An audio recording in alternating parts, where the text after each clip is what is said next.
a kind of allied topic today. He's looking at the biggest of Indonesia's Salafi organisations, Wahdah Islamiyah. The title of his paper is Constructing a Grassroots Muslim Majoritarian Project, the Case of Wahdah Islamiyah in Makassar, Indonesia. So Chris, we hope you're a nocturnal soul because we know it's about 2:30 a.m. in London. So hopefully you had a fortifying cup of tea and you're ready to speak to us for the next hour and a half. Brilliant. Thank you, Greg, and good morning or afternoon to everyone here. It's great to be here. So as Greg mentioned, today I want to look at kind of Wahdah Islamiyah, a Salafi Islamic group in Makassar, and look at the grassroots Muslim Majoritarian project, which a lot of their activists promote within the city of Makassar. To do this, before I start off, I just want to make 2 pointers. The first being that this is based on field work that I've done in Makassar and research from about 2016 to about 2019, just before COVID hit. That was my last visit. And by talking about Muslim majoritarianism here, I'm talking not necessarily about a project to create an Islamic state, but a more kind of perhaps non-particular dynamic where the Muslim kind of identity and the idea of being Muslim is seen as kind of preference when it comes to taking political office or being at the forefront of a political project. So it's not particular in that necessarily sense, but it's something that they're promoting and increasingly what we're seeing in Indonesia. So to begin with, I wanted to start this presentation with a brief description from one kind of dynamic of my kind of field work. And this occurred one Saturday kind of night in late 2016, when I accompanied one of my interlocutors at the time, who we'll call Ahmed for a pseudonym, to a dinner he had arranged at a local mosque near the city of Makassar's port for parents of several children he taught at that mosque. Now, Ahmed originated from nearby Regency of Goa and was at the time in his late 20s and a nominal member of Wahdah Islamiyah, Makassar's most prominent Islamic activist group, and arguably Indonesia's largest Salafi group. Now, by Ahmed's own account, he wasn't kind of extremely active within Wahdah Islamiyah. He was not a local leader. And in fact, he stressed that he was more concerned actually with raising his young family than he was with kind of overt political or religious activism. Yet he had become involved in Wahdah Islamiyah during his studies at the local university. And upon graduating, he ended up working in the local bookstore affiliated to Wahdah Islamiyah. Now, I had come to know Ahmed through several religious lectures that I attended every Saturday evening in Makassar's bustling business district. And like me, Ahmed was a regular at these events, and we would often sit together or sometimes hang back after the lectures to discuss the contents over a tea across the street, usually. But this Saturday was somewhat different. Ahmed had mentioned he had come to kind of organize a dinner for parents of young children that he taught at this mosque and wanted me to come along to kind of see what was happening. So after about 30 minutes of winding our way through the streets of Makassar, we came to a clean but somewhat small mosque complex located in what I'd refer to as a more working class area of the town. Now, this isn't where Ahmed himself lived. He resided on the other end of town, but he had been teaching at this mosque, or teaching the children at this mosque more precisely, for over a year and had come to know the parents quite well. So as we prepared a dinner of locally sourced kind of fish with rice, kind of kangkung or kind of vegetables, and an array of spicy sambal sauces, we chatted to parents while the children played outside. Now, one such parent, Lukman, was a laborer in the city's port and conveyed his thanks to Ahmed for both the dinner, but more importantly for the classes that he provided for his son. As he noted, they kept his son out of trouble, but also provided him with a role model in Ahmed, as Ahmed had gone to university and was of good moral standing because of Islamic activism and the fact that he knew the Quran. Moreover, while Lukman noted that he belonged to a different Islamic affiliation group than Wahdah Islamiyah, he complimented Ahmed and his colleagues for always, quote unquote, kind of being there for them and coming to the community's side when they needed. And he noted the kind of floods that had happened around the kind of the mosque the year previously as an example of when Wahdah Islamiyah had come to their aid. Now, I wish to kind of return to this story a bit later on in my presentation in the final part. But what struck me here and why I thought this is a good way to kind of open this presentation was that this dinner kind of offers a window into how Islamic activists like Ahmed engage with local communities at the grassroots level. In fact, when we talk about Islamic organizations in Indonesia or the idea of a Muslim majoritarian political project, too often we focus on the elite politics involved, with communities such as Lukman's here being seen as quote unquote kind of passive agents. But I'd argue that activists like Ahmed here highlight how such kind of Islamic activities gain a following at the local level, which influence majoritarian kind of instincts. Moreover, it forces us to shift our analytical gaze to take account of the spatial dynamics and interpretive efforts that are at the forefront of such activism.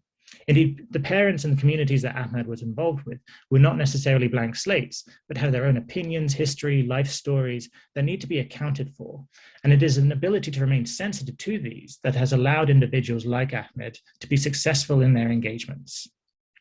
And if we think more broadly about this too, Wahdah Islamiyah is an organization with over 194 branches in Indonesia. And the one that Ahmed belonged to was just one of these. And here we can see a map of where a lot of these branches are. And if we think of each one of these branches and the 40,000 individuals and members that are across these ones partaking, and we take each one of them and we can see that they're active across many mosques in the city. For example, here in Makassar, where they're active across 30, we can get a sense of kind of zooming out of what Ahmed was doing and getting a broader perspective of the significance of this when we talk about activism across Indonesia. So with this in mind, I had two questions that I wanted to address today in today's presentation. First of all, specifically looking at Wahdah Islamiyah, I want to ask how they've grown, particularly in Makassar, and what are the spatial and political ramifications of this growth that we see? And secondly, what can this tell us about the spread of new religiously infused social attitudes in Indonesia and the tactics deployed by advocates such as Wahdah Islamiyah for Muslim majoritarianism? Now, to answer these questions, I'm going to split today's presentation into three parts. Firstly, I want to examine who Wahdah Islamiyah are and the emphasis they place on creating local cadres. Secondly, I want to then turn to investigate the way that Wahdah Islamiyah organize their activism across Makassar, with specific emphasis on the way that they use mosques as spaces for their activism. And the final part, I actually want to put these two together and explore how these mosques provide a space within which cadres can disseminate particular ideas of being Muslim in Indonesia and what this means.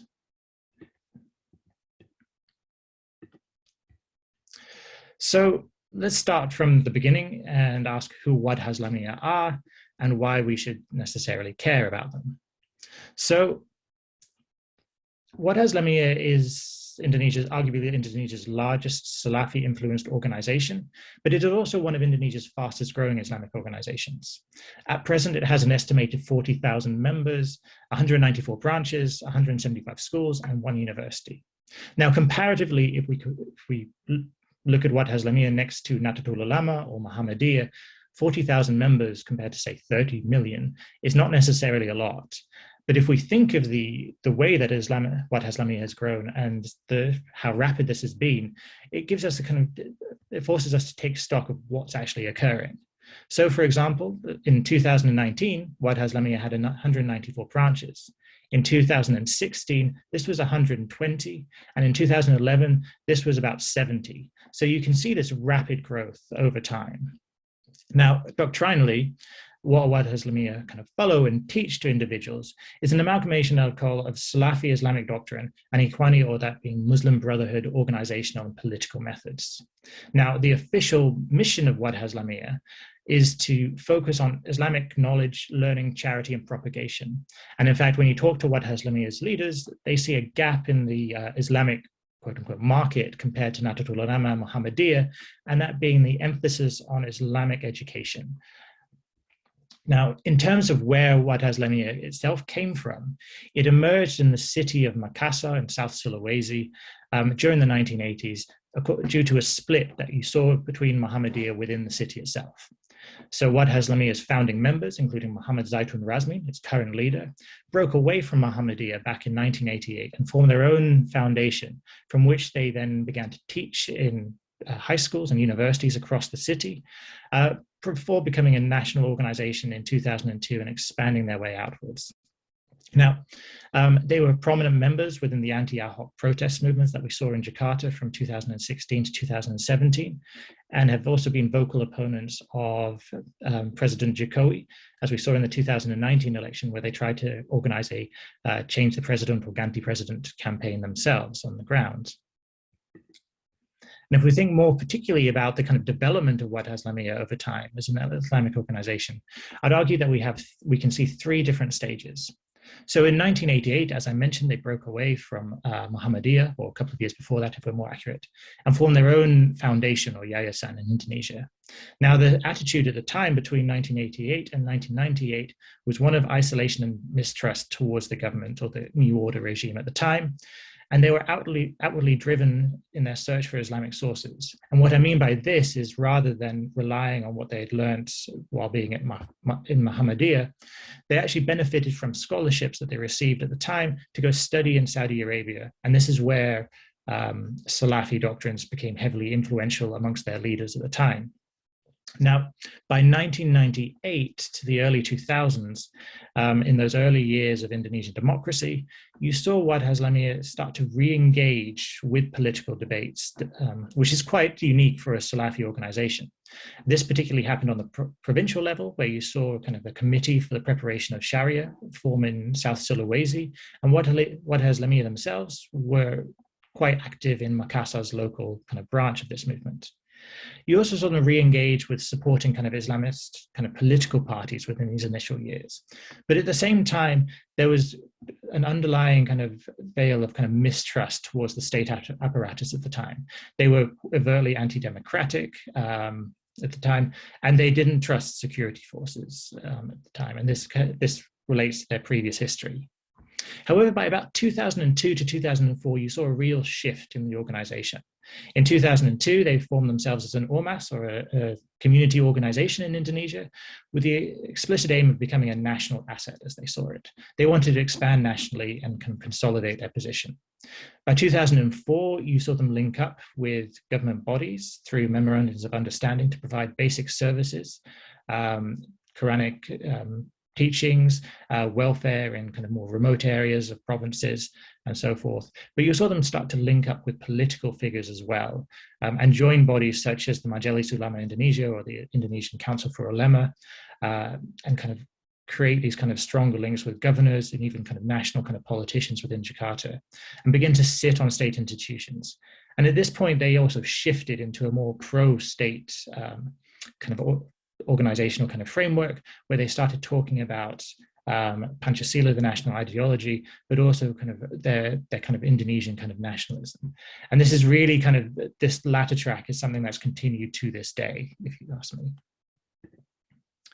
And we can see the success of this latter track as well when we look at their kind of top level political significance and influence. So we can, here on the top left, you see Muhammad Zaitun Razmin.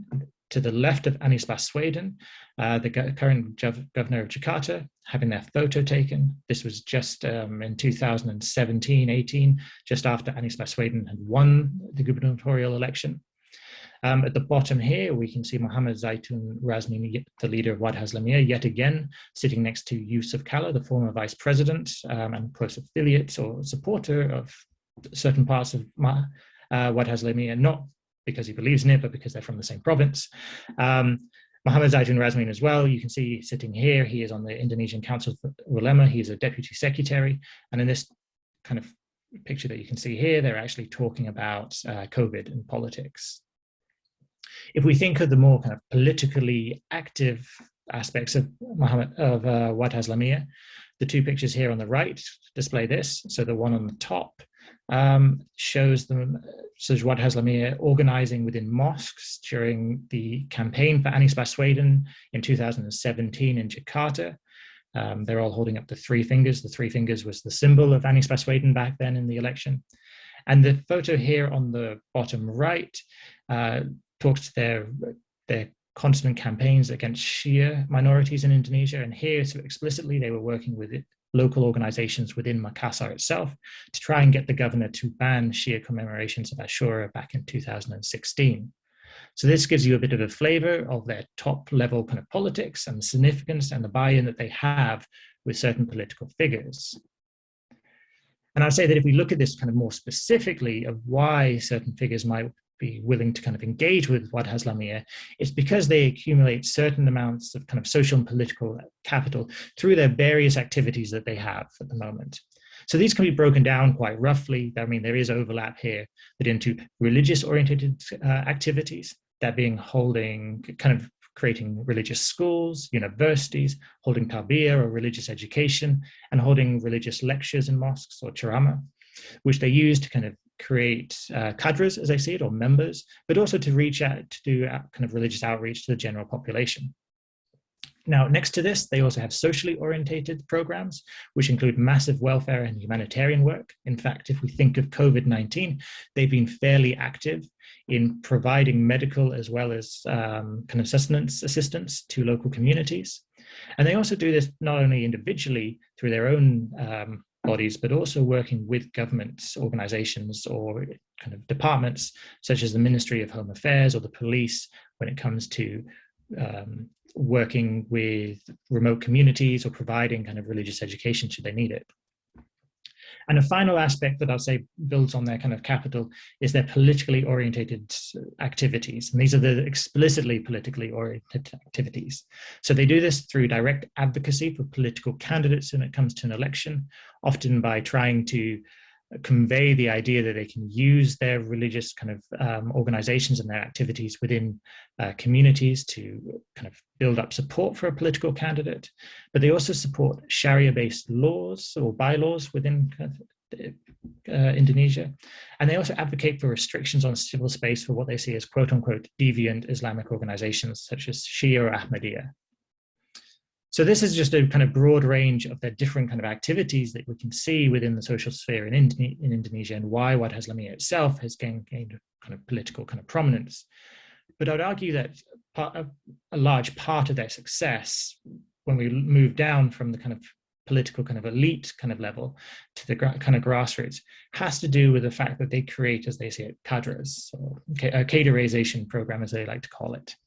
You see, because unlike most Salafi organizations that we see in Indonesia, Wahdah Islamiyah puts a huge emphasis on what they call a structured tarbiyah or structured religious education. Now, by about 2019, there had been over about 2,000 individuals that had completed this training within Wahdah Islamiyah.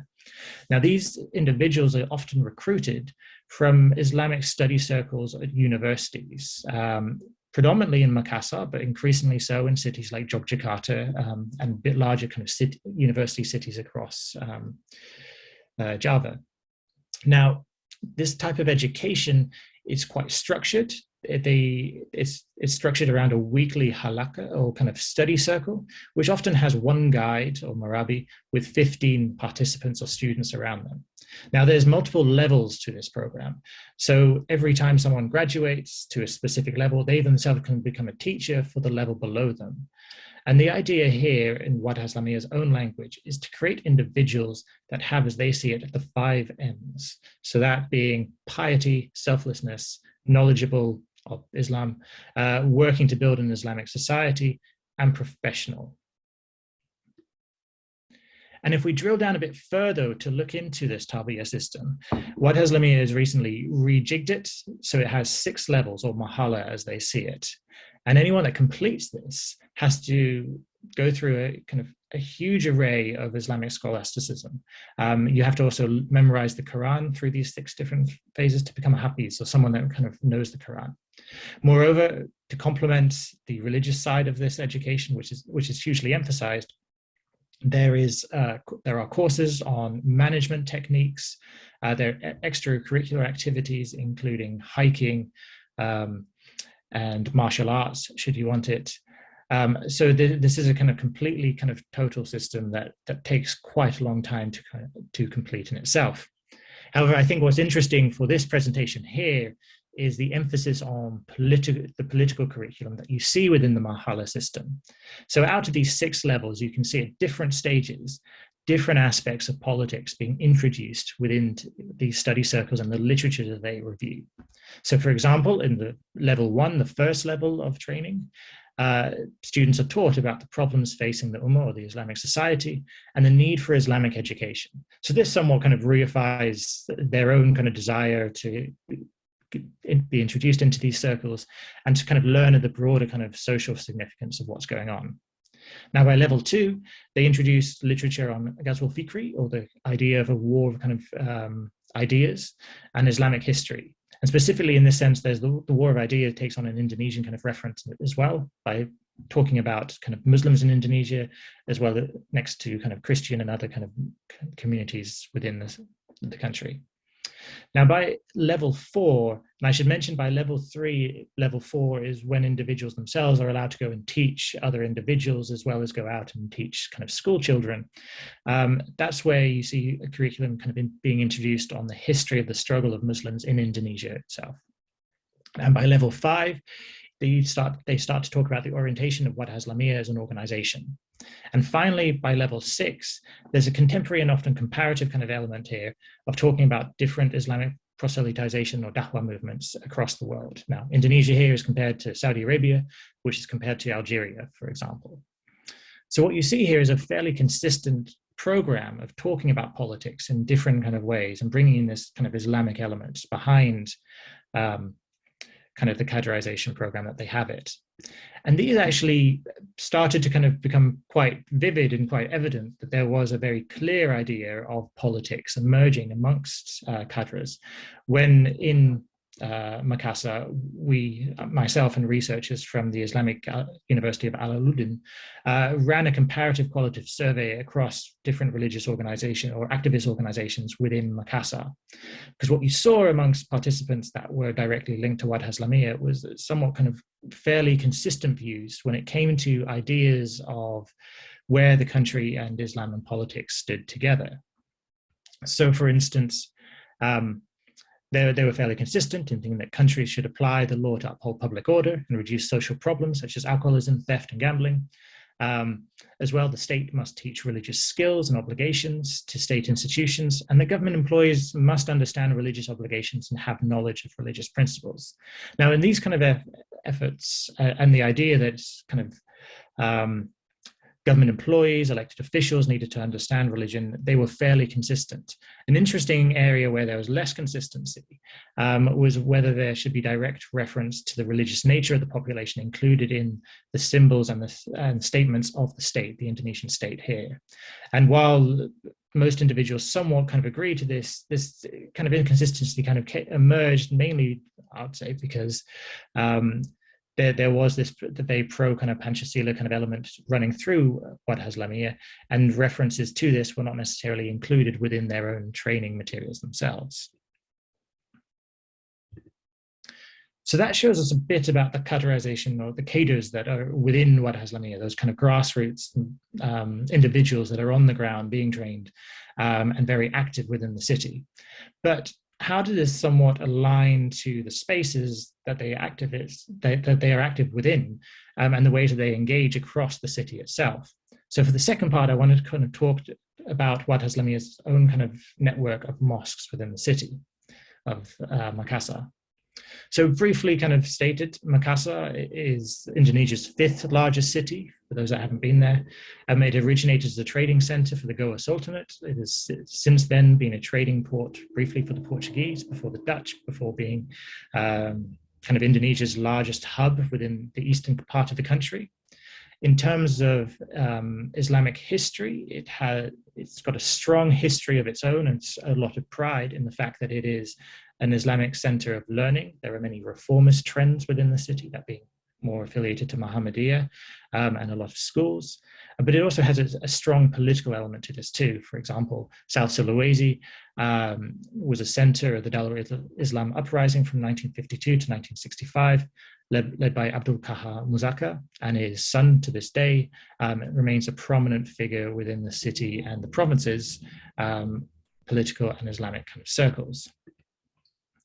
And within the city, Wahdah Islamiyah are active across approximately 30 mosques within the city. And I, along with researchers from the Islamic University of Al-Udin, yet again, decided we wanted to map out this activism. And one of the reasons for this was quite simply that when we would speak to members of Muhammadiyah and Nahdlatul Ulama about Wahdah Islamiyah, very often they would say, yes, this is a good organization, but the one kind of reservation they always seem to have was that they don't build their own mosques, and they're active where we're active. But every time we wanted specifics about this, there seemed to be a kind of vagueness of exactly where they were or what mosques they were active within. So we wanted to get a better feel of exactly what was kind of going on here. So to do this, out of the 30 mosques that we recognized had Wahdah Islamiyah activity within it, we decided to look at 10 of these mosques across 5 districts within the city. For those familiar with Makassar, these districts were Manggala, Mamajang, Panokukan, Tamalate, and Talo. And the reason we chose these was because each one of these kind of districts don't necessarily kind of represent a different socioeconomic area of the city. So, for example, Talo is a district with more individuals either employed kind of in agriculture or, because it's close to the port, kind of organized in kind of local kind of harbor kind of industries next to there. In comparison, Penakukan is a kind of new business district where a lot of middle class individuals live within the city. And then you have kind of other districts such as Manggala, where there's a lot of traditional agriculture going on, but also where increasingly you're seeing more gated communities being constructed. So the idea here was very much to kind of see the variance across these spaces themselves and to see where Wahdah Islamiyah was active, but also the kind of dynamics of this type of activism across these areas and whether there was variance. So to give you a bit of a flavor of these mosques, I'll show you 2 of them just to show you the variety of what was going on here. So, for example, Mosque TO2, as we called it, was a 2-floor mosque originally built in 1982 by PT Industri Kapal Indonesia, or the Indonesian kind of boat industry, so because it was next to the port. And it was fairly run down, but kind of undergoing renovation at the time. It remains fairly busy, mainly serving male employees during regular hours, during prayer hours, during regular work, but also assisting them in kind of connecting them to kind of welfare through their families, through the kind of mosque. Now, administratively, the daily running of the mosque was split between a variety of different organizations. That included Wahdah Islamiyah, Muhammadiyah, as well as a small Salafi foundation based nearby. Now, for Wahdah Islamiyah itself, the most important activity that they did in the mosque was TPA, the kind of teaching of the Quran to kind of young children here. And they held these kind of daily for groups of about 8 to 12 kind of students up to the age of middle school. That became quite popular within the local community because they kept children, quote unquote, out of trouble in what was seen as a kind of a generally less well-off kind of neighborhood. Now, if we compare this to another mosque, for example, Mosque MM1, we can see a bit of variance, but also a bit of continuity here. So this was a mosque on the outskirts of the city, on the other side of the city from Mosque TO2. And this is a 1-floor mosque established in 1963 on land left to local residents in a farming community at the time in order to kind of build a mosque. Now, it is privately run, and despite its age, it was a very clean and modern mosque. It had recently been renovated.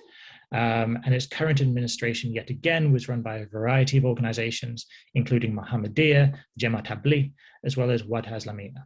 Now, Wahdah Islamiyah here sit on the mosque board and they organize proselytization or da'wah programs, but they don't necessarily kind of control all of these activities. They share them amongst groups. So, for example, they were quite happy for other religious groups to hold the khutbah, the Friday sermon, or their own kind of religious activities. But what Islamiyah did invest a lot of energy and resources into was, again, teaching TPA, or the kind of the classes for young children. And they do this by filling spots with their own cadres, the people that we saw trained in the more recent kind of slides. Now, this is accepted amongst the administration at the mosque because they saw Wahdah Islamiyah is not kind of drawing resources away from it, but contributing something to the mosque as well as to the community. But if we kind of zoom out into these 10 mosques and kind of create a typology of them, we can see something kind of interesting here kind of going on. So we classified mosques in 3 different dynamics. So firstly, we saw mosques where Wahdah Islamiyah had nominal engagement, as we called it, and this was across 2 mosques. And in these places, Wahdah Islamiyah was not involved in the administration or the finance of the mosques, and in fact, the activities were very limited to public lectures or organizing the kind of rare grand event or tapli akhbar. And in these places, they traded more on their reputation than they did, say, on their own kind of doctrine. Now, in comparison to this, you saw 2 mosques where there was total engagement. And these are places where Wahdah Islamiyah ran the mosque, they ran the full management, and these areas had become quite central in kind of training cadres. So through here, you saw them conduct a whole range of structured classes, Quranic education for children, the Taman Pendidikan Al-Quran or the TPA, as I mentioned. And also there were overt references to doctrine within these places. Now, we only found this model in Pennakukan, or the kind of business districts of the city. And finally, the more prominent kind of typology of engagement we saw was the sustained engagement, as we called it. And this occurred over 6 mosques that we monitored, including the 2 that I used as an example. Now, many of these mosques had very little in common. They spanned 4 different districts. These mosques had been newly renovated. Some of them were simple mushola, some were much larger kind of affairs. And kind of in comparison to this as well, the demographics within these mosques was equally diverse. You had laborers from the harbors, you had farmers, you had government officials. There was no one way of pinning down who has actually entered these mosques. Now, also across these mosques, Wahdah Islamiyah would also work with numerous other organizations. This included Nahdlatul Ulama, Muhammadiyah, Jamaat Tabligh, other Salafis. It seemed to kind of provide a kind of whole range of different actors that were active in these spaces, and Wahdah Islamiyah worked alongside. And they were also willing to divide religious activities with these organizations. There was no particular concern to provide Friday sermons, the khutbah, and the principal concern for Wahdah Islamiyah was providing these classes for kind of children. So if we kind of drill down into this, we can see that Wahdah Islamiyah has a clear strategy kind of within these mosques as well. So what you saw was Wahdah Islamiyah kind of aimed to sit on many of the mosque management boards, and the most coveted position was that of proselytization or da'wah organizer. Now from here, they didn't necessarily need to kind of control all da'wah, but it gave them a prime seat from which to kind of organize resources, including their own, in order to engage, especially with youth in these mosques, this being through the Quranic classes for kids, or sometimes for high school kids too. Now, why would you focus on kind of teaching kind of young kids? Well, I would give kind of 3 kind of answers to this. Firstly, by teaching kind of young kids, it's a non-controversial method through which to engage with the community, train cadres yourself, kind of give them activity to kind of deal with, and to increase the organization's reputation on the ground. Now, in this sense, Wahdah Islamiyah are not necessarily kind of the only ones to do this in Indonesia or kind of globally. In fact, Jesuits have been recorded to do this, as well as kind of recent studies on evangelicals in Texas have similarly be seen as kind of targeting kind of young, educated kind of children too. I'd argue a second kind of aspect of this is that they provide a kind of method through which to kind of recognize interventions within the community itself, using it as a hub to kind of talk about humanitarian, political, and social kind of aspects for the community. For example, if we go back to the mosque that I talked about at the beginning with Ahmad and Lukman, it became an area where if there was a flood or kind of a social or humanitarian crisis, the community itself could kind of talk to Wahdah Islamiyah, who could then kind of mobilize resources for the community. And finally, it kind of popularized Wahdah Islamiyah's concept of society and the role of the Ummah in Indonesia, often implicitly. It showed Wahdah Islamiyah as kind of good citizens and allowed them to kind of engage with individuals on the ground in order to kind of define what this necessarily meant in terms of role models, politics, kind of social attitudes, and so forth. And another interesting dynamic when we kind of think about this too is just the way that it's organized across the city. So this is Makassar. And if we look at the way that cadres were kind of organized to kind of engage with these mosques in teaching children, we can see here Wahdah Islamiyah's kind of own bases. So the circle on the left is one mosque in Pennakukan, where they held their own training, their own kind of tarbiyah, their education for cadres. while the two squares here represent their headquarters and their own university. And what we saw between these spaces that Wahdah Islamiyah essentially control and manage is individuals moved quite freely between them, and this being cadres kind of moving from one to the other, kind of sharing resources and so forth. But if we map onto the top of this, the 6 mosques where you saw kind of sustained engagement, where they worked with others, you suddenly saw that cadres from one of these kind of centers were quite organized in where they went. So when you kind of drill down into where individuals are sent, you can see that there is this kind of organizational kind of hub that they're coming from in themselves, and we can map this out. An interesting dynamic to this too, and this is the last line that kind of completes the circle here, was actually in one mosque we found that young kind of high school students were being taught by Wahdah Islamiyah, and then were kind of recommended or kind of were told to head to another mosque in order to kind of go to other kind of lectures themselves. So you almost saw this kind of full circle kind of occurring, where individuals were then sent to mosques where Wahdah Islamiyah's doctrine was perhaps a bit more kind of overt and explicit. And this kind of necessarily kind of created kind of feedback loop too, because within all these kind of mosques, the cadres would kind of go out in this very organized kind of fashion. In fact, Wahdah Islamiyah had their own kind of board to kind of organize them, but then kind of feedback information too into the center on best practices on how to kind of work. So this kind of brings us to the final part, where I want to kind of combine the two elements that I've talked about already to talk about cadres as agents of change. And now agents of change is actually the language of Wahdah Islamiyah itself. This is how they refer to their own cadres. So I thought it was quite convenient to kind of put the two together here. So first of all, kind of changing attitudes. I think by looking at the kind of mosques and looking at the cadreization system, we get a more kind of holistic picture of how Wahdah Islamiyah has spread across the city, but also the ways and the opportunities that it has in order to kind of change attitudes across Makassar's population. Now, I'd say they do this in several ways. And the first one is that they don't necessarily take over mosques, as they've been accused to, but instead you see patterns of accommodation within a lot of the mosque spaces that they work in.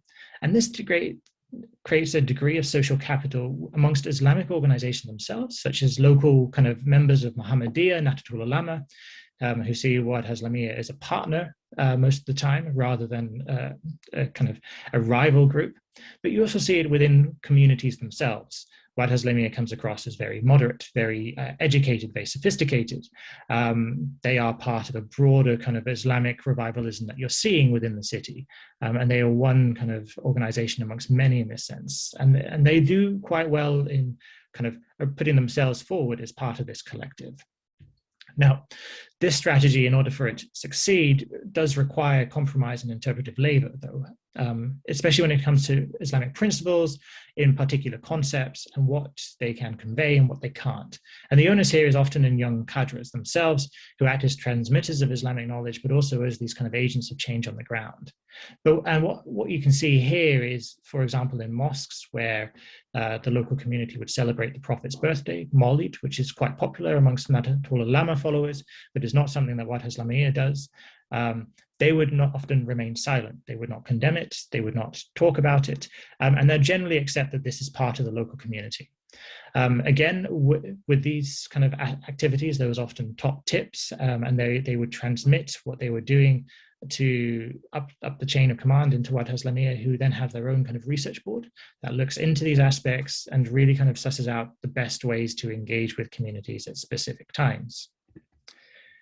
And finally, kind of the utilization of these kind of mosque spaces as well allows Wahdah Islamiyah to kind of connect to local communities through health initiatives, free scholarships for schooling, and mobilize volunteers for disaster relief. So you see this kind of connectivity between the kind of religious activities and the social elements that is going on here too.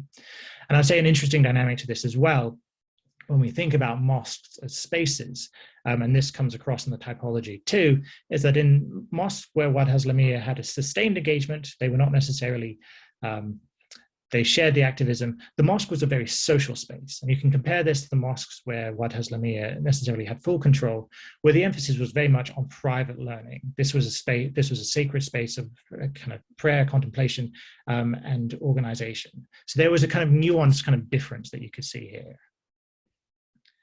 But this kind of like leads me to where I want to kind of conclude, really. And at this stage, I'd like to return to the kind of dinner at the mosque that I mentioned at the beginning with Ahmed and Lukman. And this is because the ability for Wahdah Islamiyah and its cadres to access communities via the mosques holds very specific and important consequences when we think about majoritarianism and even democracy within Indonesia. So the fish dinner that Ahmed cooked was not particularly in any way a political event that I talked about, but it nonetheless provided a forum through which politics could not help but be discussed. And as this dinner kind of necessarily occurred in late 2016, at a time when the former governor of Jakarta, Ahok, had just been reported for blasphemy. As such, it was a popular conversation and talking point amongst individuals at the time. So over this kind of fish dinner, what you saw was the topic was broached many times with parents and myself, and Ahmed himself was keen to kind of engage with the conversation. But he never necessarily kind of drove the conversation. Instead, he asked a number of rhetorical kind of questions, such as kind of, can we allow non-Muslims to respect our religion? And if someone doesn't have the same kind of creed or akida as us, do they really have the right to rule us? And you saw here that parents, including Lukman, were not necessarily committal. In fact, they were very non-committal. Some agreed, some didn't. But you also had the feeling that these arguments did hit a nerve, at least in Makassar and the scene that was being set there. It was moreover part of a larger series of interventions made by cadres and Wahdah Islamiyah over the course of my research. Similar outreach occurred several years later in 2018 in relation to the 2019 presidential election. Again, framed in the rhetoric of needing a president that respects, quote unquote, the ulama and Islam. So accordingly, I'd say that this shows us some of the grassroots efforts behind what we call majoritarianism and the tactics utilized to broach such subjects on the ground. But it also provides us with a window into the more holistic nature through which they are reinforced. Cadres are never necessarily forced, their kind of views on individuals, and often coat them in statements as an effort to moderate between the extremities of Indonesian corruption and inequality, for example, which they necessarily see as a source of bad faith. But the solution here is not solely about kind of Islam and faith, but about reorientating the community and the life here, not to revolve necessarily around cultural and government kind of institutions, but around the mosque. And this is the interesting aspect when we talk about the spatial elements, as the mosque necessarily is emphasized here as a center of learning, but also activism, and that being political activism needed too. And this was reinforced through a broader set of humanitarian and social activities within the community, all of which were aligned to religious activists like Wahdah Islamiyah. So they could necessarily kind of build up this more holistic nature of what majoritarian was. It's not necessarily solely about politics, it's about a more collective and holistic kind of set of activities that go on. And accordingly, the mosque became a center not solely for kind of faith, prayer, learning, and contemplation, but also for politics, social kind of mobilization, and political knowledge. And it's through kind of such spaces that we can see the everyday interpersonal kind of encounters through which a kind of majoritarian position is discussed and framed within Indonesia, or at least in Makassar. Now, for sure, every 5 years, majoritarianism in Islam may enter the realm of high political debate, or becomes tied to kind of electoral campaigns or candidates, or the kind of the compromises and the kind of the horse trading that you see in Indonesian politics. But I'd argue that the incipient moments through which such a majoritarian idea begins to be discussed, shared, and kind of resonate often begin with the spaces and events such as the fish dinner that I started this presentation with. And it's for this reason that Wahdah Islamiyah and others like them are able to turn their social standing into a degree of kind of political capital when it necessarily kind of counts. So I'd like to leave it there and kind of invite questions. Thank you very much, Chris. There's so much interesting material in there, and I'd be surprised if there wasn't a lot of questions. So if you could just close your PowerPoint, and we'll return to the discussion. And Ray Yen already has his hand up. So Ray, ask away. Hello, I'm Can you hear me? Yeah, we can, Ray, yes. Okay, thank you. Chris, thank you for a really interesting presentation. My question is related to these ideas of Salafism. I wonder to what extent can we really describe Wahdah Islamiyah as a Salafi organization, or rather, like in what ways is it still a meaningful way to describe Wahdah Islamiyah?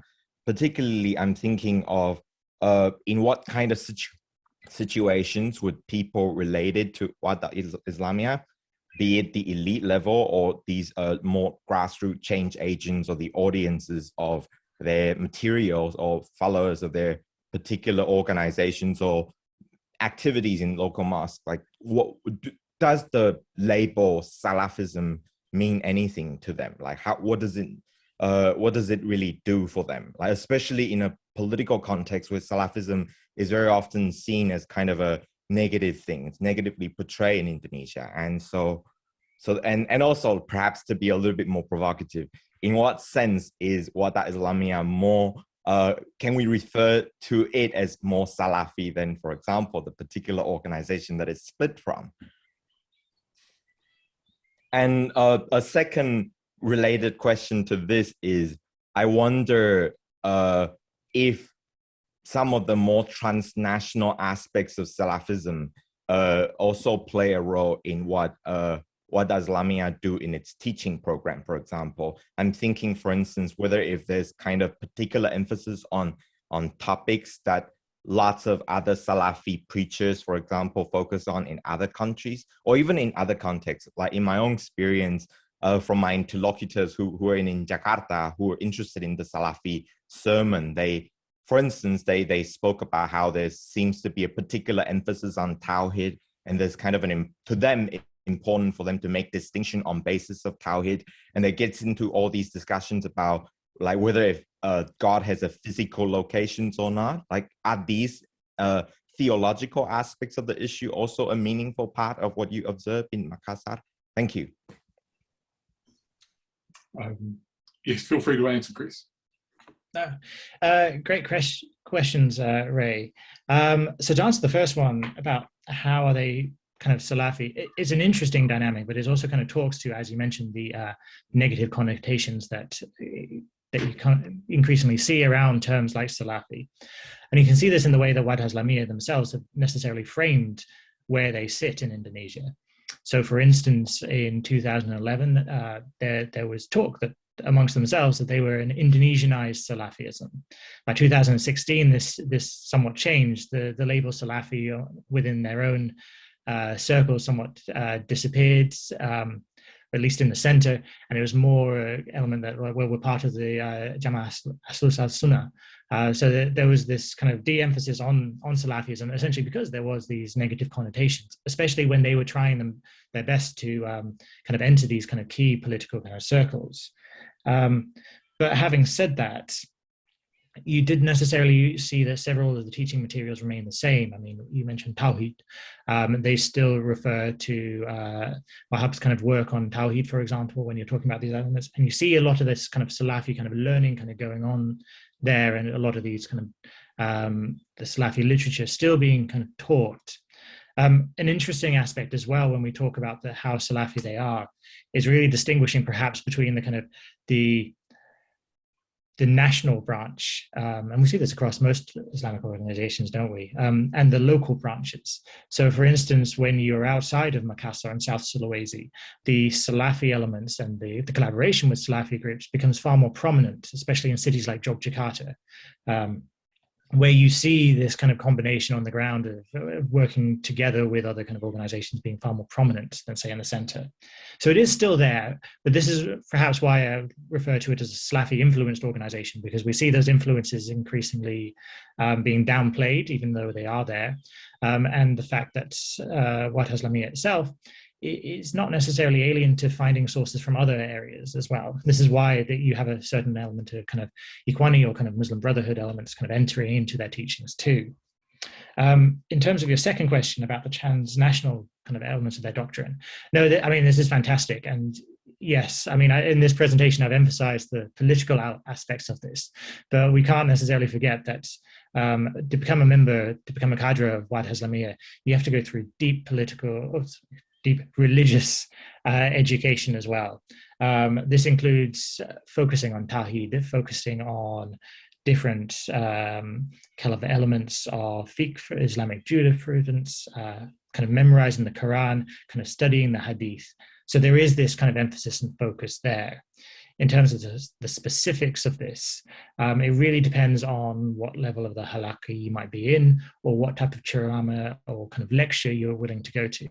If you go to, and this is where the spatial dynamics come into it, if you go to a mosque that is more strongly affiliated with Wahdah Islamiyah and quite recognized by it, you'll notice far more kind of emphasis on the more doctrinal, kind of theological, kind of drilling down into topics such as Tawheed in these kind of elements, compared to, for example, in mosques with more sustained engagement, where it was a bit more broad brush, a bit more about the social significance of what was going on. So, thanks. Fuad Fanani.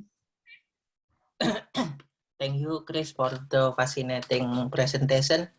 I have a question about the relation between the political opportunity structure with the development of Wahdah Islamiyah. I mean, like here, the rapid growing of the Wahdah Islamiyah is from the 40,000, and after that 70,000, and then 90,000. I think this is also influenced by the 2 and 12 movement and the action of Defend Islam movement. Like some people said, like from this movement, Zaitun Rasmin is growing from the local actor to the national actor. But if we see the new development, like the government for now is no longer, or the some of the political parties like Gerindra or the some politicians no longer give more room from the sectarian or intolerant group. They more like the promote the religious moderation and other. My question is, how far the influence of the state capacity or the state policy to the religious moderation to the future development of Wahdah Islamiyah itself? Great question. So yes, in terms of kind of interactions with states and how this kind of, or the state, sorry, and how this influences Wahdah Islamiyah, I'd say that the 212 is an important kind of dynamic to this, but I'd actually go back to 2004 and the election of SBA or Susilo Bambang Yudhoyono, perhaps if we're looking at the first kind of political opportunity kind of aspect that comes into this, because it was really around here where you saw the Majelis Ulama in Indonesia take on a kind of more prominent role, or given a more prominent role in terms of public discourse, but also increased funds, that you saw Wahdah Islamiyah really kind of reorientate their engagement. Now, part of this had to do also with the fact that Yusuf Kala was vice president. He was from South Sulawesi. Wahdah Islamiyah were from South Sulawesi. He isn't a follower of Wahdah Islamiyah, but he is a supporter of local Islamic organizations. And this necessarily gave them a route into more kind of into resources, but also providing a more kind of accommodative kind of position with the state itself, because it gained these experiences, it gained these MOUs. The 212 movement is kind of an interesting kind of aspect in this too, because this is really where Wahdah Islamiyah went from kind of being just an organization in the background to kind of being at a very prominent kind of level on the kind of political stage due to the success of their organization. But it was a bit of a poison chalice for them, because while they were successful with the 212 movement, you have seen since then a kind of willingness within Wahdah Islamiyah to step back. And there's two reasons for this. There is the external pressure that we have seen, especially in latter years, towards more conservative groups like Wahdah Islamiyah, but also internally as well. Wahdah Islamiyah itself is a large organization, and with many large organizations, it has many different kind of ideas within it of what it should be doing. And there were individuals within Wahdah Islamiyah that were quite hesitant to the more political orientation that you saw in 2016 and 2017, and ultimately were concerned of what that meant in the long term of where the organization was going. they saw Wahdah Islamiyah as an organization that broke away from the politics of the state. So the idea that you were going back there was something they weren't necessarily happy with. And this played out as well. In terms of, I think another aspect, to answer your question, that is quite interesting is the language of moderation as well, that we've seen being kind of promoted from the state, but also from Wahdah Islamiyah itself. They promoted this prior to the 212 movement, so prior to the Ahok protests. In fact, they've emphasized the concept of wasatiyah, or moderation, since at least 2016, where it became a national theme for them. It's not very specific of what they mean there, but they see this as separating themselves from all extreme elements of what they see as liberal Islam on one side and the kind of Islam of ISIS on the other, and trying to kind of essentially say that they are the middle or the moderate way, which is interesting in itself, I think. Ed. Thanks, Chris, for a great presentation. My question is actually, I've just noticed Lola has a rather similar question. So the picture you paint is of this group which is very sort of open and non-confrontational with its relations with other organizations, you know, very struck by what you said. Their attitude is to cooperation with other Islamic groups within mosque organizations. But on the other hand, it has this really quite elaborate categorization process and presumably a really strong internal sense of coherence and corporate identity. So I guess the question is, and it had its origins in a split away from, in a split, so a critique of Muhammadiyah, a critique of another organization.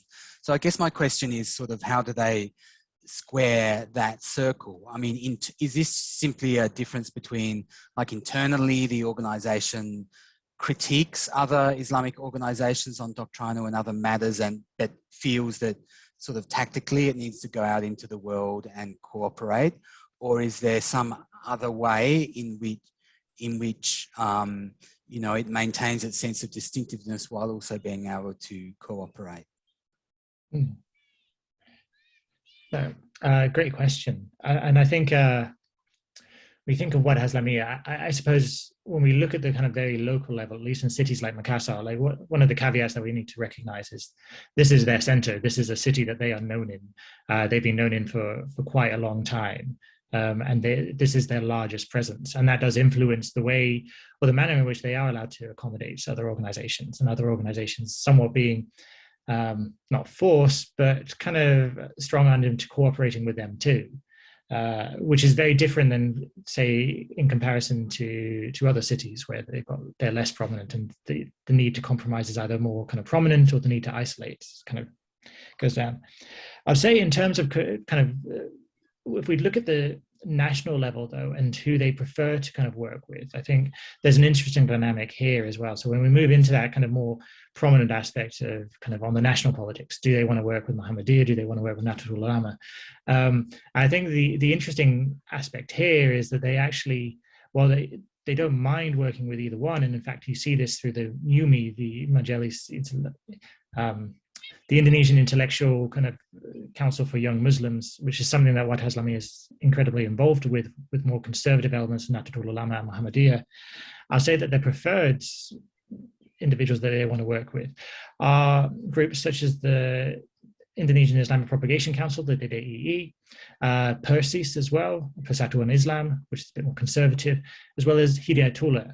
In fact, they don't necessarily want to work with Muhammadiyah and Nahdlatul Ulama when they can, because they want to essentially to quote some of their strategy at the time, create an alliance of other Islamic forces to create a kind of almost third kind of ormas, or third kind of counterweight to these organizations. And that seems to be where their national kind of aspiration was, at least several years ago.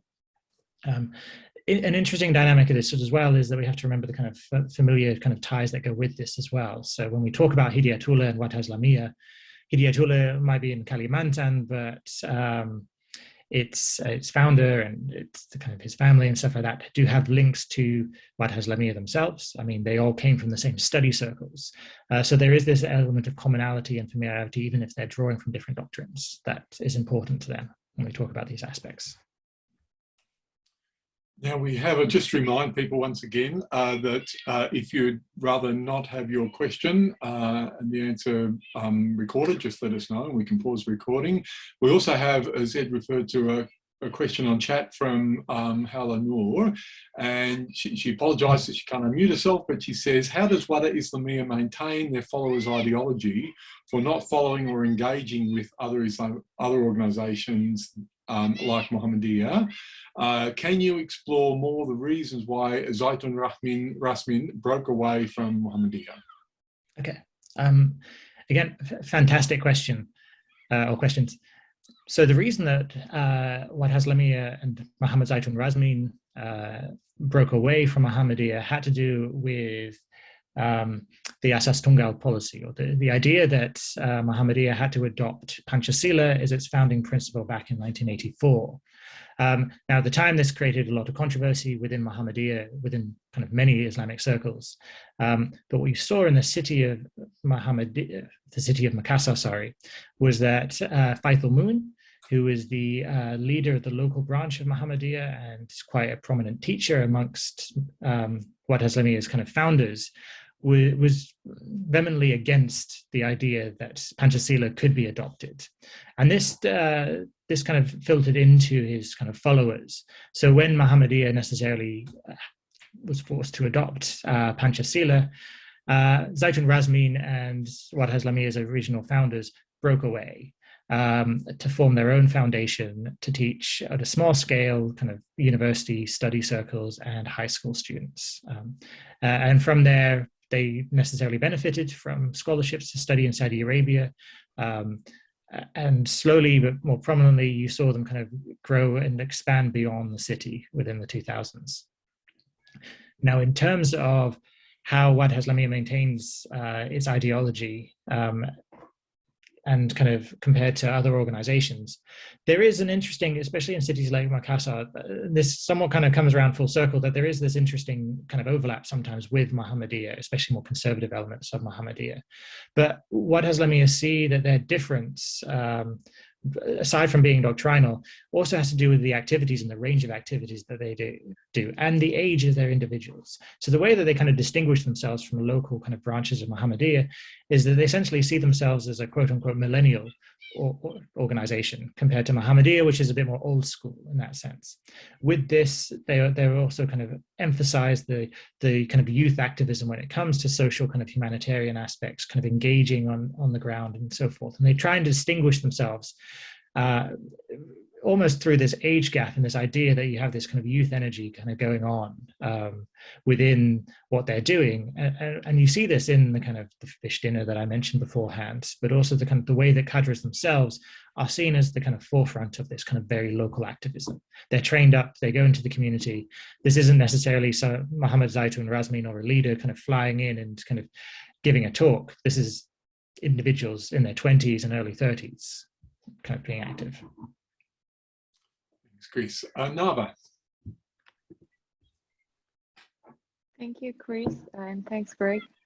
Sorry, I missed the first bits of the presentation. But I was really interested in the spatial politics that you mentioned. Just wondering if you could talk a little bit. I mean, what part of the literature you're interested in? And I guess my question is with the COVID. You know, I noticed that Wahdah Islamiyah is particularly observing all the the COVID restrictions, no gatherings. I think I don't know if I think the Mu'tamar must be offline, but all the events that are in preparation of the Mu'tamar have been online. So to what extent has that kind of changed either the discussion or the recruitment? Or just the the spatial politics aspect, I guess, of that. That's all for now. Thanks. Cool. Great questions. So on the social politics elements, I suppose I could be more specific. I do have a list of everything. I don't have it off the top of my head, but there are a list of kind of readings that they do have for each one of these kind of categories. And an interesting dynamic of this, I think, as well, is especially once they reach the latter stages, you see them drawing not necessarily solely from kind of Indonesian examples, but contemporary examples, including the colonial kind of, or anti-colonial kind of examples from Algeria, for example. So you see them kind of really kind of creating this corpus of literature that they want to kind of draw from. It'll be interesting. You mentioned the Muktamar, which is occurring in, I believe, just under 2 weeks.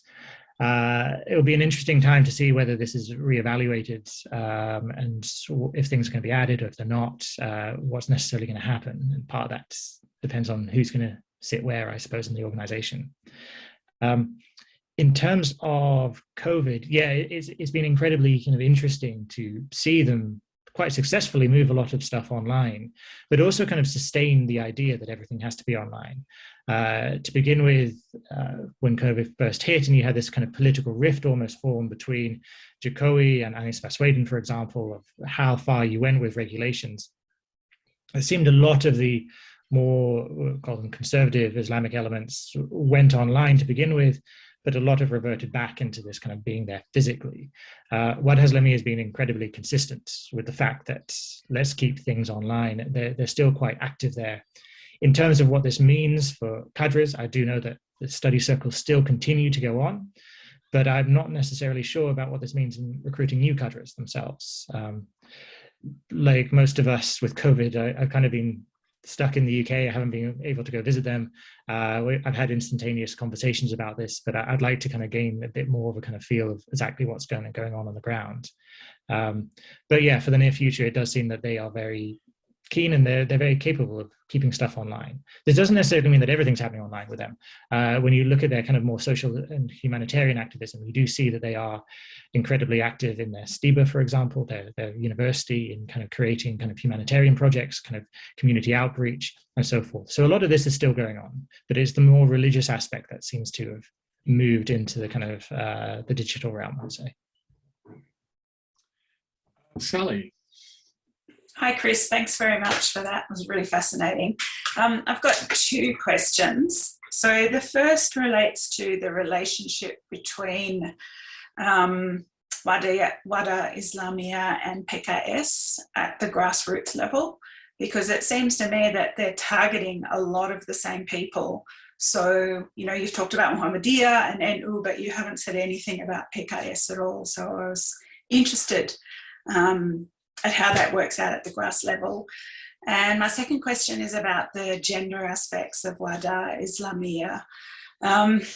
Do they, I mean, I know that women are very involved in Wahdah Islamiyah and are very passionate supporters of Wahdah Islamiyah, but do they, so does the organisation as a whole, do they have ideas about a public role for women, or is women's leadership purely within the family, so education and so on? So are they outward looking? You know, if you think of groups like PKS, and they're training women up to actually go out into the community, so they have a public role. They're really important in terms of drumming up support and for the movement as a whole. And I was wondering if it was the same in Wahdah Islamiyah or different.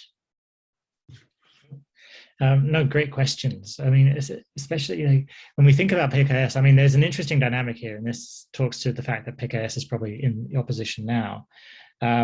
But if we go back kind of to the early kind of 2000s, when Wahdah started to become a bit more prominent in politics, and you could see certain overlap with the PKS in terms of voting preference, but also some of the original kind of members of Wahdah Islamiyah kind of moving into PKS when it became a party. So in the initial years of Wahdah Islamiyah, I'd argue that they actually supported the PKS when it came to an election of any sort, and it seemed that their support was based on the idea that we're all kind of, we've got the same kind of Islamic agenda. However, by I'd say about 2009-10, this did shift a bit. It suddenly became a bit more like, well, we'll see which candidate is the most Islamic, really. We might vote for the Garinda candidate if they promise something here. And there's this more kind of a kind of reference here that PKS wasn't necessarily the only party that would promote an Islamic agenda. And they became far more astute in their thinking that they themselves had a certain amount of social capital that they could give to politicians. And we did see that, I'd say, kind of this caused a bit of a conundrum every now and then. For example, say for the gubernatorial election in Makassar in 2018, where the organization simply didn't know who to choose, really, because every candidate was trying to court them. So the leaders wanted to go for the PKS candidate because they knew him quite well. Well, he wasn't necessarily a PKS candidate, but the person who got the PKS backing, Nordin Abdullah. Whereas younger cadres wanted to go for Muzaka because he himself had this kind of esteem beforehand. So they didn't really necessarily know where to go. And it talked to this kind of complication of what was going through their own way of trying how to kind of figure out and suss out who was the most appropriate candidate. I would say, though, and this is probably the interesting dynamic when we talk about the overlaps, because there are still overlaps with PKS. You do see PKS still turn up to Wahdah events. They're quite social on certain levels. PKS politicians kind of know Wahdah quite well, at least to the local branch. And I'd say that when we're looking towards the next election, the fact that PKS is the only opposition party, well, not the only, but one of the few opposition parties we have, it does hold them into esteem, and it'll be very interesting to see if that translates back into some type of more explicit support, not for a candidate, because they've recently been burned by choosing candidates, but turning back to supporting a party, or a party with an explicit kind of Islamic agenda. So that's a bit of a question to say. It's got a bit of an answer to say. It's got quite a long, complicated history, and there's a big giant question mark at the end, which would be quite interesting to see what happens. The gender dynamic, it's fascinating. Wahdah Islamiyah has a very active women's branch to it. They do sit underneath the men in the official kind of organizational structure. But aside from that, and the fact that the funds coming from the center, they are incredibly independent in terms of how they organize, where they go, their own kind of categorization program, which is quite similar, but obviously exclusively for women in that sense. And there have been kind of murmurs, and this is all a bit anecdotal, that the women sometimes see the men as playing politics far too much and not concentrating on the Islamic side of things. However, in terms of the public kind of sphere, yeah, they are publicly active, but it is a very gendered space in which they're publicly active. They're active almost exclusively with women in what they see as traditional quote unquote women's spaces, maternity, kind of social care, kind of looking after children, kind of welfare, in that certain kind of dynamic there. So they are active, but it is a very kind of limited aspect, especially if we compare them to Muhammadiyah, Nahdlatul Ulama, and even the PKS, I'd say. Thanks. And last of all, I think on our list so far, but I have a couple of questions, Chris, but Nick is next. Thank you very much, Greg, and thank Chris for the really interesting presentation.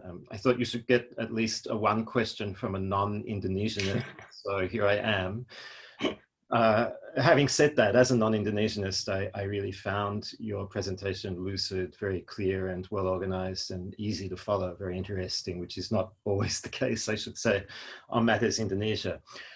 My question follows from Ed's question in some ways on strategy and Lola's question on ideology. And as you were answering those questions, and indeed most of the questions, one of the things that I really noted was how your answers drew very much from the obviously a very rich and intensive fieldwork that you've done over a long time, the close relationships that you have with people in your field site, and I'll return to that in a moment. But I was wondering what sort of answers you could provide based on work that you might be engaging with theoretically, whether you could speak to what sort of answers to those kinds of questions around the uses of strategy and the mobilization and coherence of ideology you're finding in whatever theoretical literatures you're working with. And here I'd be particularly interested to get a sense of whether or not you're working with the organizational theory. And the reason I ask that is that as I was listening to you speaking, I couldn't help but cast my mind back to Philip Selznick's work on the Bolsheviks. that classic text, The Organizational Weapon, in which a lot of what he's speaking to, I think, resonates with what you're saying about how this group is working.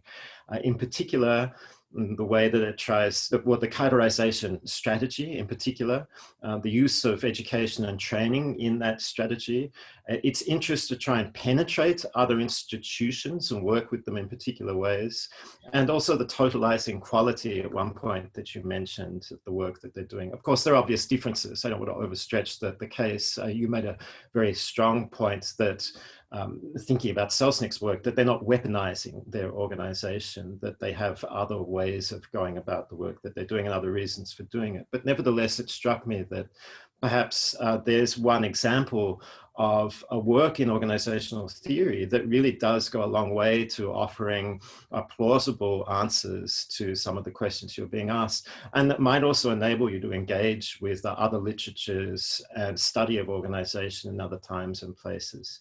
One small question to close with as well, which is rather just a question for more, by way of a request for more information, and that's on the methods that you're using. You obviously have great access to the sites in which you're doing your work, and as I indicated already, I was really impressed this time and the previous time I heard you speak as well, the data that you've generated from the field. But I'm wondering about any of the challenges that you might have encountered in access, or issues around particular methods that you're using in data generation. For instance, you're taking photographs, obviously, presumably with the permission of the people that you're speaking to, but then you're obscuring their faces for us in the seminar. So are there ethical questions arising there? Are there other sort of observations that you had around gaining access, and then how you went about writing out the data that you generated that may be of interest to non-Indonesianists as well as our Indonesianist counterparts? Thank you. Yeah, no, for sure. No, thanks for that. That's actually really helpful, because especially kind of like thinking about kind of organizational theory, and the reason I say this is because the work that I've presented here is actually kind of, it's a paper in progress, and predominantly where I've been coming from when looking at Wahdah Islamiyah is from two aspects, and that's social movement theory, kind of looking at more kind of social, especially particularly kind of new dynamics of social movement theory, trying to move beyond, say, the framework of saying a post-Islamist kind of world, kind of look at the post-post, perhaps look at the political ramifications of these groups that seem to, on the surface, not necessarily have a political agenda, but also kind of in that as well, kind of citizenship. So that's generally where I've drawn from when I've looked at this as well, looking kind of outwardly on what the impact is on Indonesian concepts of citizenship and the way that we kind of analyze them. So in that sense, looking kind of more internally and looking beyond just kind of framing or kind of the ideas of interpretive labor, which I suppose I'm drawing from more kind of David Graeber and so forth when I'm looking at that, but looking at that kind of organizational theory is actually, it's a really interesting kind of avenue, and one that, as I kind of tried to put the finishing touches on this never-ending article, I would like to kind of refer to actually. So I think that's a long way of saying thank you for that. In terms of the methods I'm using, they are predominantly ethnographic.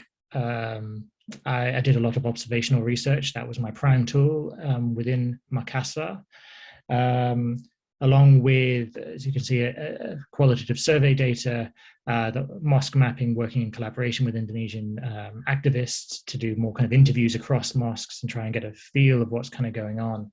And the reason I necessarily use these methods is because they're methods that had worked in the past, and they did kind of get me beyond certain challenges that you generally have sometimes working with Salafis, and that is generally if you're running interviews, the interviews tend to end up being very normative in what they tell you. Islam is peace, Islam is this is what we do. They emphasize the positive. So I've always found that using ethnographic methods has essentially helped to kind of open up that door to look at, well, yes, this is what's being said, but how does this work on the ground? And just kind of gains that kind of more rich, thick kind of description that then you can take back to interlocutors and talk to them. In terms of the kind of the ethics and the challenges of gaining access, it is admittedly it is necessarily quite challenging. in the first kind of instance. To do kind of research like this, official letters from universities are obviously always kind of needed. That's the first kind of ethical consideration. It's being very transparent, working with the leaders of Wahdah Islamiyah to kind of convince them almost that to work as gatekeepers, and having those interviews to begin with. Again, especially when I began working with Wahdah Islamiyah, they weren't necessarily familiar with foreign researchers coming in. In fact, they were quite wary because they'd been mentioned as a quote unquote kind of terrorist organization by certain kind of think tanks, which made them quite hesitant to engage. But with this hesitancy as well, once you necessarily started to get past the initial kind of interviews, you noticed there was an eagerness as well to kind of paint their own story and paint their own picture, which works to my benefit. And we set out from the beginning that there would be an internal presentation at the end of what I was doing, and survey data, anything that was anonymized, they could necessarily have access to the clean data themselves on this one for their own activities. In terms of the photos being taken, yes, there were quite a few photos. These were done with the permission of the individuals in those photos. I protect their face mainly. They gave permission to use them, but with the changing political situation in Indonesia and the fact that these people are young, I just felt it was better just to kind of anonymize whoever I could, whenever I could, really. So. Okay, now the last few questions, two from me, and Ray Yen also wanted a quick follow-up question. So I'll ask mine first. And that, in fact, you mentioned just in your last answer, it seemed to me one important element that was missing from your kind of adumbrated history of Wahdah Islamiyah is in fact the terrorism issue, because in the early to mid 2000s, whenever terrorist organisations were organisations that were seen as vulnerable to terrorism, which had had a disproportionate number of members engaged in terrorist operations, Wahdah Islamiyah was nearly always on that list. Under the leadership of Shawwal Yassin, for example, I think there are efforts to declare them as a terrorist organisation, which weren't successful, I know. But when you were talking about the reorientation of Wahdah Islamiyah, I'm wondering if that also wasn't a powerful motivating factor as well. I mean, I'm sure in the Makassar community it was seen in a different way, but as a national security threat, Wahdah Islamiyah was often on those lists, and you would remember the various cases of that, and they did have quite a few members who were convicted terrorists. So, lots of big organisations had that, but that surely gave them an added impetus to emphasise moderation, to emphasise participation in the activities of state, to start talking about what Islamiyah is pro-NKRI and all that sort of stuff. So that's one thing. And the other is, I wonder whether you're taking too kind a view of the kind of outreach and ideologisation efforts that Wahdah Islamiyah is undertaking, and particularly when you're talking about Ahmad in the mosque and the way he and other cadre don't impose a view or don't assert a view, but they structure the conversation into such a way, almost with leading questions, and then let people come into that space. For example, with the issue, should people have a different religious creed to us or a different religion from us be able to be in positions of authority over us, the Muslim community? And you talked about all the training they had. Surely that is a tactic. Surely that is something that Wahdah Islamiyah has developed in order to maximise its ability to gain traction in these communities. Because if you come in too bluntly and say, Maulid Nabi is out, and Pancasila is an unsatisfactory ideological platform for Muslims or something like that, well, that's highly risky. But if you do it in this enticing way, which they're doing, that is part of a calculation. And that goes to the much bigger literature, particularly in the Middle East, about all these kind of Islamic organisations that have moved to the centre and have adopted all those kind of moderation, inclusive, kinds of messages. But once they've got power, in actual fact, they've very quickly reverted to their previous type. So the inner life of the organisation, the inner beliefs of the members don't really change. It's just the modalities they use in engaging with the community. So I'm wondering, from your experience, when you talked with Wahdah Islamiyah people in their more private moments, whether they say things that almost contradict that much more loose kind of message that they're putting out in public. Because I think there's always a risk here, and I'll certainly be guilty of it, that we can accept these very cleverly devised public messages, but in actual fact, they may not be the core set of beliefs held by the most important people in the organisation. So they're to my questions, and we've run out of time. But Ray, would you like to ask yours? My question is actually kind of similar to the second question that you have, except that I'm really interested in whether if Wahdah Islamiyah is perceived as kind of a distinct category by the people who go to the mosque that they are supposedly managing or have affiliation with, right? How do people actually understand what Wahdah Islamiyah is, and whether if that distinction really is, in what way is that a meaningful distinction to them? If Wahdah Islamiyah doesn't really differentiate itself as a kind of manhaj Salafi type organization, then in what way does it want to or not want to distinguish itself? Especially when thinking about the political project that you discussed. Like a lot of it, I suspect most mainstream Islamic organizations would find them agreeable, right? So in a sense, by becoming more moderate or mainstream, Wahdah Islamiyah has kind of made itself indistinguishable from other organizations.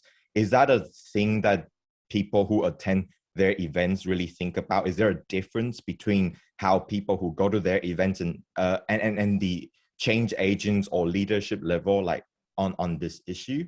Yeah, that's my question. Thank you. If you can give a brief answer, Chris, to all those issues raised, that would be good. Great questions. I'm going to start with your final question, Greg, and Ray's question, and kind of add them together, and then hopefully get to the terrorism question at the end. So yeah, no, it is tactical. The questions that Ahmed kind of mentioned were clearly things that were being discussed at other points as well around the Ahok case, and there were ways to kind of talk about it and to bring it up. And in this sense, Wahdah Islamiyah have been have gained certain, gained quite a lot of experience in knowing when to intervene and how to intervene in kind of political kind of circles. In fact, back in 2017-18, they became even more explicit by talking about, as they called it, the kajian electoral, or the idea that they were going to have election-based kind of lectures. Now, what happened to those? They kind of disappeared. They couldn't really get off the ground because they couldn't decide who to pick in an election, basically, in Makassar, and then it became a bit political. But there's clear strategy there. The cadres aren't just taught about the Quran, politics, and everything, but they are taught data management, personal skills. There's a lot of elements that go into that, and part of that is just knowing how to engage with people and how to kind of talk about specific aspects.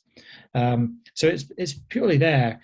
In terms of whether we are seeing a change or not, and I think this is kind of interesting because, yes, to a certain element, there are, by kind of intervening in this very subtle way, they're not being upfront with everything that they necessarily believe. And you can say this for a lot of their mosque moderation or engagement too, with working with other organizations. I mean, they're quite happy to kind of sit back and protect their core beliefs and hold them to themselves. But I would say these aspects also kind of change the way that they talk as well. And this and to give you kind of two examples, it's first of all, the idea of moderation itself is something that they have embraced. They want to define it themselves. They do set their own parameters of what moderation is, but there is a general acceptance that this is part of the political language, and this is part of the language that they use to attract their own individuals, especially when they want to expand outside of Makassar in places that they're not familiar with. I mean, they have to find these niches. They have to kind of talk about these things. But I'd also say that there is a profound element here that we have seen in an ideological shift, and we can see this with their attitudes towards Pancasila. This is an organization that broke away from Muhammadiyah because they saw Pancasila as contradicting kind of Islam. And they've almost come full circle. And in private conversations with cadres, they are very pro Pancasila in the way that they see it. Although, again, this has to do with democracy and the fact that Pancasila now seems to hold different kind of people, different affiliations or political affiliations hold different aspects of Pancasila to different kind of levels. But they do engage with this language. They do believe it's part of their kind of their personality now, part of what they want to promote, and they talk about it quite a lot. I mean, you can see this as well in the way that they've adopted the wearing batiks, singing the national anthem, using Indonesian flags, all things that weren't there 10 years ago. So there is, yes, they do hold back on certain elements, but there is also a degree of them kind of moving the other way too. So I guess the question is to what extent do they move one way or kind of the other, really, and where's that line being drawn? And again, I'll say that's probably differs on different branches and whether you're talking to the elite or the kind of local level. And quickly on the terrorist aspect, because I realize I'm out of time. Yes, they were back in the early 2000s. There was accusations that Wahdah Islamiyah members were involved in the bombing of a McDonald's in Makassar in 2002. And more recently, the idea that several members of DAI, kind of JAD in Makassar attended certain Wahdah Islamiyah events. This is part of, I suppose part of the dynamic of this is just the way that Wahdah Islamiyah does have reach in the city and doesn't necessarily control who comes in and out of their spaces. So individuals do attend a variety of lectures, and these can include Wahdah Islamiyah. They've noticed this. One of the reasons they formed an ORMAS is because they could go from a very loose affiliation of people just moving in and out of their spaces to having an actual membership, and therefore being able to kind of separate themselves from more extreme elements of Laskar Jundala at the time that were involved in the kind of bombings in Makassar, and find a way of kind of filtering out or stepping away from those more kind of violent kind of dynamics and kind of separating themselves away from them. Part of that is state pressure. I mean, they still get visited every now and then. And part of that just has to do with the pragmatics of wanting to go in a completely different way. And you saw this in the early 2000s when Wahdah itself was wondering exactly how political to become, where to go. Do they become a political party? Do they get more involved in the kind of conflicts that were going on? Or do they become a kind of organization along the lines of Muhammadiyah? And they chose the latter in the end. So yeah, that's where they went. Thanks very much, Chris.